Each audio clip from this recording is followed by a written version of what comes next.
Every discovery begins with a question. A simple what if. What if the sun stopped shining? Would the earth freeze over? What if there was something smaller than an atom? What would a subatomic particle look like? These what-ifs have defined modern academics, from the mathematical laws of physics to the mysterious world of chemical science. But few questions have lingered longer than this one. What if I'm crazy? Throughout history, people have wondered, what's the difference between normal and abnormal? Does a crazy person scream at the top of their lungs? Do they dance in the middle of a crowded room? Does a crazy person scribble on the walls? Or wear shoes on their hands? The answer is still up in the air. In the past, a crazy person was someone who defied family or cultural expectations. If you didn't marry the right person or live in the right city, people called you crazy. Decades later, crazy transformed into something new. A crazy person led an eccentric lifestyle. At the time, these were usually painters, writers, or socialites. They dressed differently, interacted with people in strange ways, and expressed themselves through abstract forms. To the rest of the world, these people seemed crazy. But in the 20th century, crazy changed forever. Every other definition faded into the background, paving the way for one aggressive and terrifying stereotype. In the minds and hearts of millions, crazy finally meant one thing: that you are a psychopath. The term psychopath was coined by a German psychiatrist in 1888. But the stereotypical psycho gained popularity through literature and film. Authors and filmmakers were fascinated by these sophisticated yet sadistic people. In countless thrillers, psychopaths would lure people into their crazy worlds, dazzle them with their charm, then terrify them with acts of violence. The public was spellbound. But Hollywood psychopaths like Norman Bates and Hannibal Lecter were far from real. These characters painted a frightening picture of psychopathy, one that was twisted and exaggerated. Naturally, the entertainment industry latched on to this stereotype. To the audience, these Hollywood characters seemed real, like you could run into a Bates or a Lecter walking down the street. But what if psychopaths are nothing like these characters? What if the majority of psychopaths are just normal, everyday people? Let's do an experiment. Imagine a typical weekday morning. Your alarm goes off around 7 a.m. You're tempted to slap the snooze button and grab yourself 10 more minutes. But you don't want to be late, so you wipe your eyes and drag yourself to the bathroom. After a quick shower, you're walking out the door. But on your way to work, you run into 3 different people. The first is your neighbor. He's an older man who's lived next door for as long as you can remember. Every morning around 8, he walks outside to water his flowers.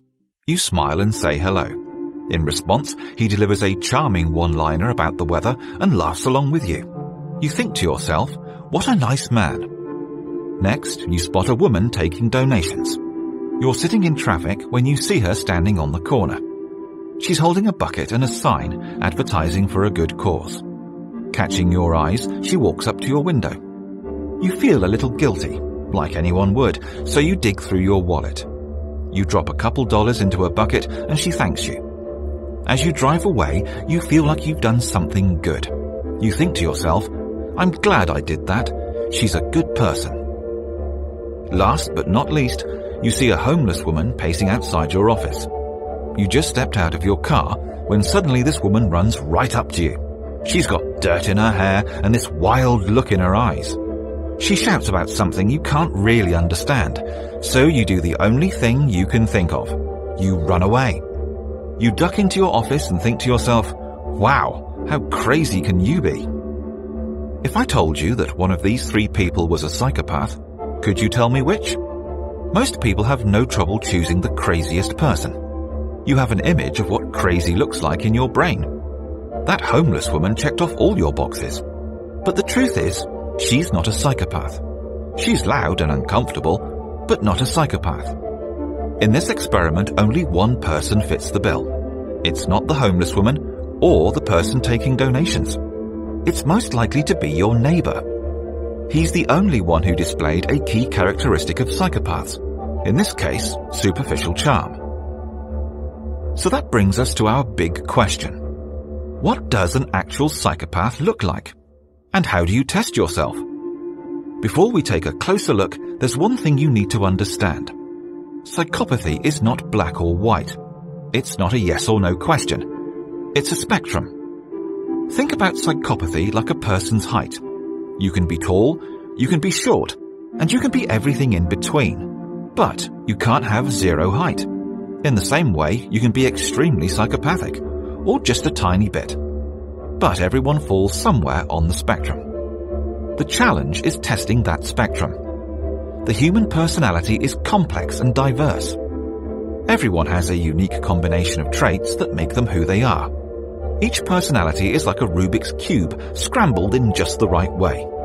Some people have a few colors out of place, others are completely mixed up, but these changes define who you are. So how do you know which combination creates a psychopath? After 40 years of empirical research, psychologists have developed a psychopath test. It's called the Psychopathy Checklist Revised, or PCLR. After answering a series of questions, you receive a score out of 40. The lower you score on this test, the higher you fall on the spectrum. If you score a 30 or 35, you've got nothing to worry about. If you score in the teens, you're getting dangerously close. For reference, most psychopaths score around a 5 or 6, so you're almost over the line. On this test, questions are broken down into 4 categories. Each category touches on a core personality trait that makes a psychopath a psychopath.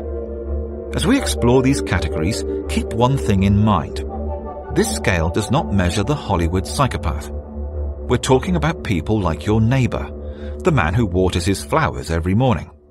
On the surface, these people may live normal lives, but underneath, they could have a severe personality disorder. The first category is interpersonal traits, the parts of your personality that moderate social behavior. Imagine you're networking at a conference. In the last hour, you've had 2 conversations with 2 very different people. The first was charming and charismatic. Their tone was friendly, they made plenty of eye contact, and you enjoyed the conversation. But the second was not as much fun. They were scatterbrained and awkward. They kept changing the subject at the most confusing times. Who do you think ranks higher on the psychopathy spectrum? Interpersonal traits like charisma and charm are very common among psychopaths. They're keen observers of human behavior. They will notice small things like the way you eat or a slight waver in your voice. After collecting all this information, they analyze the best way to win you over, even if that means lying through their teeth. The second category is affective traits. Affective traits describe the way you process emotions.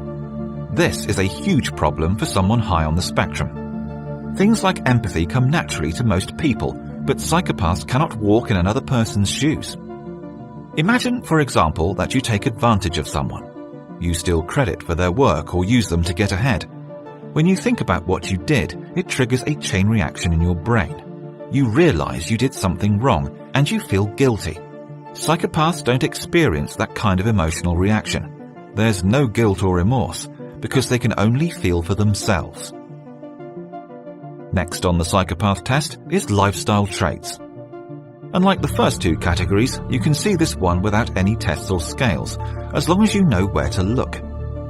Imagine a young man who dreams of ruling the world, but can't even hold down a job. Imagine a woman who forces her friends and family to take care of her, even though she could take care of herself. Imagine someone who sells their house or quits their job, simply because they felt like it. All 3 of these people have psychopathic lifestyle traits. They're unrealistic, parasitic, or impulsive. For a psychopath, these are the big 3. The final category is antisocial traits. This does not mean psychopaths are antisocial. They're not hiding in the shadows. In fact, they can be excellent communicators, but they struggle with social expectations. Following the rules is a good example. Many psychopaths get in trouble at a young age. Their sense of self is inflated like a balloon about to burst, so they don't like being told what to do. Not all psychopaths are criminals. A large percentage of them have never done anything wrong. But power is something that every psychopath struggles with. So far, we've dispelled myths about this crazy stereotype. We've explored what psychopathy really means, and we've tested the different parts of this extreme personality. But that leaves us with one more question. Are you a psychopath? Only 1% of the entire population falls on the low end of the spectrum, and a much smaller percentage are actually dangerous. Chances are you identified with a few psychopathic personality traits. You may do impulsive things, like suddenly leave the country. You could be a great liar and rarely ever feel bad about it. Every personality is scrambled like a Rubik's Cube. You may have a few colors out of place, but that doesn't make you a psychopath. Thank you for watching TopThink, and be sure to subscribe because more incredible content is on the way.